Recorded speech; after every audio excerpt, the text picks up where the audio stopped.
Bapak, ibu-ibu, kakak-kakak, adik-adik yang hadir pada malam hari ini.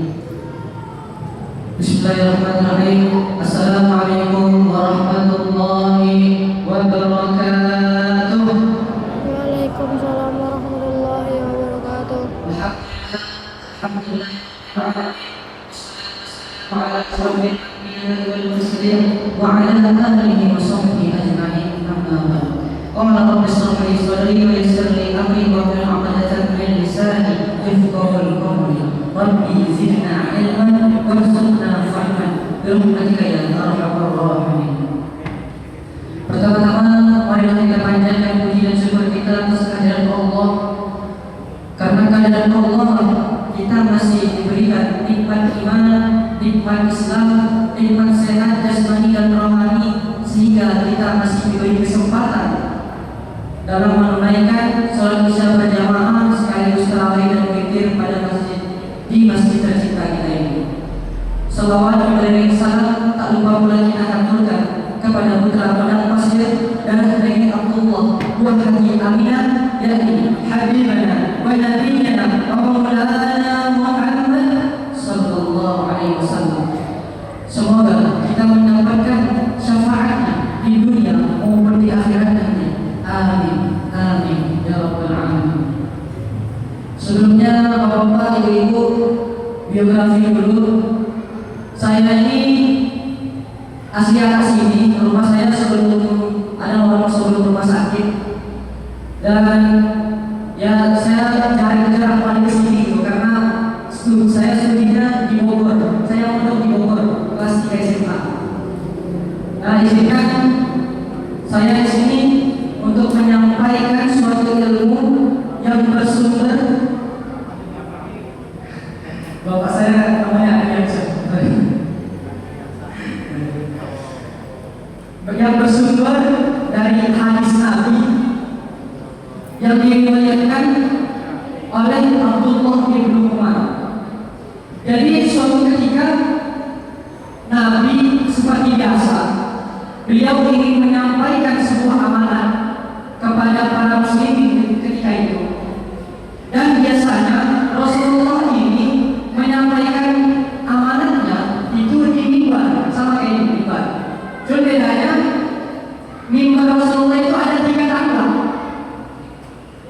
Setelah itu Rasulullah pun menaiki tangga tersebut. Lalu Rasulullah bilang amin. Tangga kedua bilang amin, dan tangga ketiga pun bilang amin. Lalu ketika Rasulullah selesai menyampaikan amanat, ada seorang sahabat yang bertanya, "Ya Rasulullah, tak biasanya kau menaiki mimbar dengan mengucapkan amin seperti itu. Apakah ini sebuah ajaran baru darimu? Apakah itu ajaran untuk kami juga ya Rasulullah?" Terus Rasulullah jawab begini, "Ya sahabatku, sesungguhnya ketika aku menaiki mimbar, ketika aku sudah menaiki mimbar itu Jibril datang kepadaku.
Sallallahu Alaihi Wasallam di umur taslimah.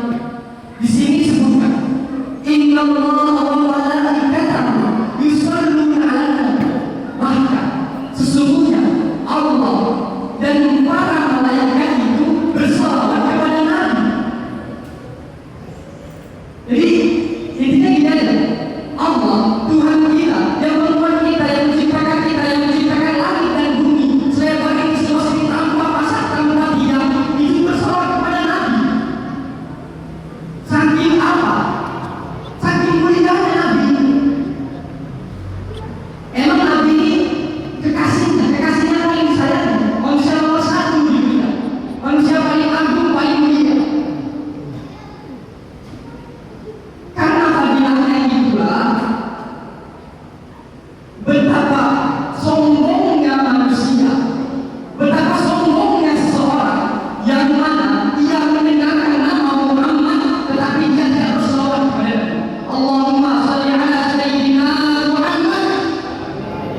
Sayyidina Muhammad. Terus pada tanggal kedua Jibril berkata lagi, apa yang disampaikan Jibril pada tanggal kedua ya Rasulullah? Kata sahabat. Rasulullah pun menjawab. Jibril berkata, betapa celakaannya seseorang muslim yang mana ia masih mendapati orang tuanya, tetapi dengan adanya orang tuanya tersebut tidak menyebabkan dia masuk surga. Jadi maksudnya di sini apa? Bahwa berbakti kepada orang tua itu ialah amal atau suatu kegiatan yang sangat dicintai oleh Allah dan Rasulnya. Bahkan disebutkan ada seorang wali Allah yang dia itu hina di bumi, tetapi menjadi selebriti di akhirat. Karena apa? Karena dia berbakti kepada orang tuanya.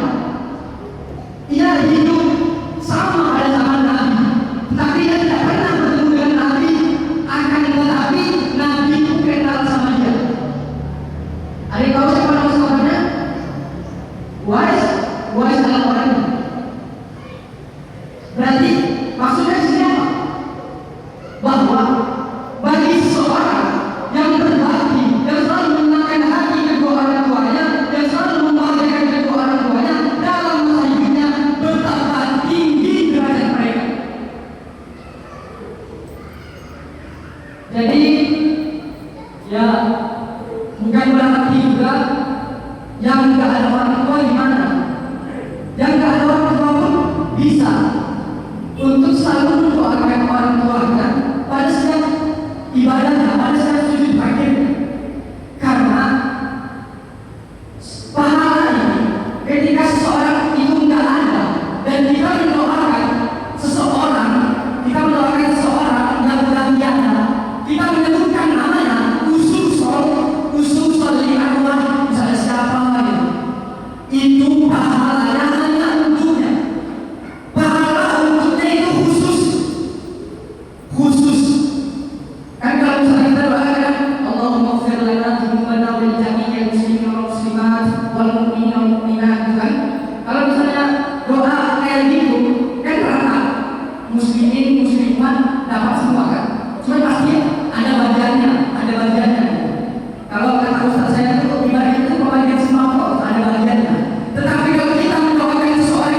Betapa celaka, betapa meruginya seorang muslimin muslimat yang mana ia masih diberi kesempatan untuk bertemu dengan bulan Ramadan, akan tetapi ia tidak memanfaatkan waktunya dengan baik atau lalai.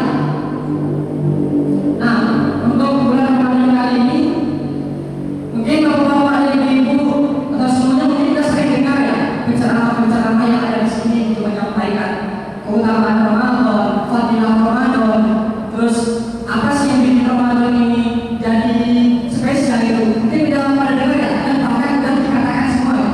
Nah, jadi intinya itu.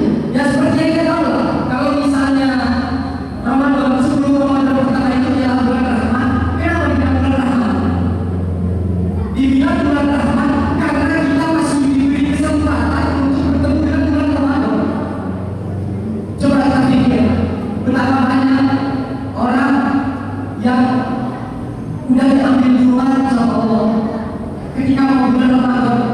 Padahal bulan Ramadan ini ladang pahala bagi orang muslim. Jadi patutnya kita bersyukur, makanya disebutkan dengan bulan Rahman. Dan pada 10 hari kedua itu dibilang bulan ampunan. Karena apa? Karena kalau misalnya kita minta ampun di bulan Ramadan yang 10 hari kedua ini, insya Allah bapak-bapak dan ibu diampuni, insya Allah. Yakin aja sama Allah. Allah itu maha baik, Allah itu maha ampun, Allah itu maha pengasih, Allah itu maha segalanya. Udah sepatutnya bagi kita untuk mengabdi kepadanya. Ya asal yang menciptakan kita itu ya Allah. Dan pada bulan Ramadan yang terakhir, 10 hari terakhir ini ialah bulan kemuliaan. Dari semua bulan Ramadan ini, 10 Ramadan terakhir ini sangat mulia. Banyak sebabnya. Dan yang paling masyhur itu sebabnya apa? Karena ada malam Lailatul Qadar. Malam Lailatul Qadar ini sangat istimewa bapak ibu, sangat istimewa. Dan itu terletak pada 10 hari bulan Ramadan terakhir. Coba bayangin, ibu-ibu, bapak ibu, sholat tarawih 11 rakaat, dihitungnya pada amalan di akhirat nanti, dihitungnya berapa ya? Misalnya 100.000 kali sholat tarawih, padahal kita sholat tarawih cuma 11 rakaat. Jadi betapa spesialnya. Sebenarnya untuk mencari pahala itu gampang bagi orang yang berakal, bagi orang yang berpikir itu gampang. Kita udah dikasih alternatif, disuruh cari bulan Lailatul Qadar, disuruh cari malam Lailatul Qadar sama Allah. Itu karena apa? Allah pengen tahu bagaimana sih hamba ini usaha. Hamba ini kangen gak sih sama aku? Hamba ini ingin gak sih dekat sama aku? Itu bapak-bapak ini. Perlu diketahui, hadis ini disampaikan oleh malaikat Jibril, yang mana malaikat Jibril ini ialah pemimpin para malaikat, panglimanya para malaikat, ibaratnya presidennya para malaikat, dan diaminkan oleh kekasih Allah yang paling dia sayangi, kekasih Allah yang paling mulia, manusia paling agung di muka bumi. Jadi kesimpulannya apa? Kesimpulannya betapa sayangnya Allah, betapa sayangnya Allah kepada kita. Allah itu sayang banget sama kita, sampai buat mendapatkan pahala pun dikasih tahu keluarnya itu dikasih tahu, kamu harus ngapain sih, apa yang harus kamu lakukan sih untuk dapat pahala. Itu bapak gitu.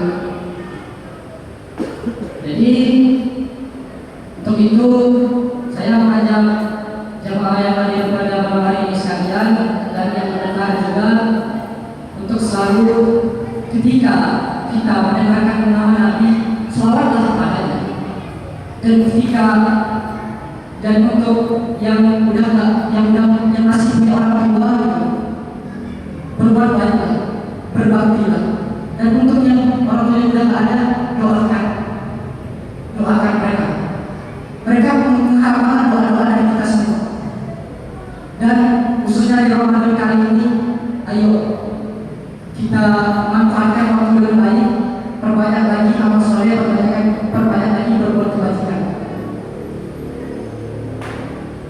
Oke, sekian Bapak Ibu, kurang lebihnya mohon maaf karena saya juga masih belajar.